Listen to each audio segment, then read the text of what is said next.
You ask Tiger to solve. This deals with linear equations with one unknown. The final result is x equals -8. Let's solve it step by step. Simplify the expression.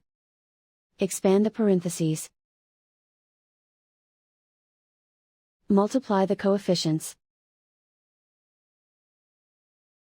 Simplify the arithmetic.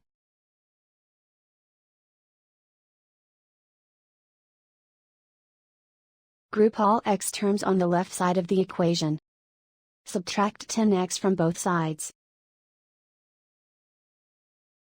Simplify the arithmetic. Group like terms. Simplify the arithmetic.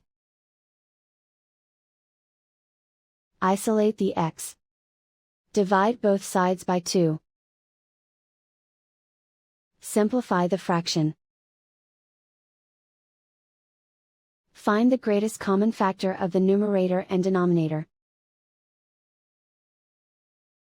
Factor out and cancel the greatest common factor. And so the final result is x equals -8.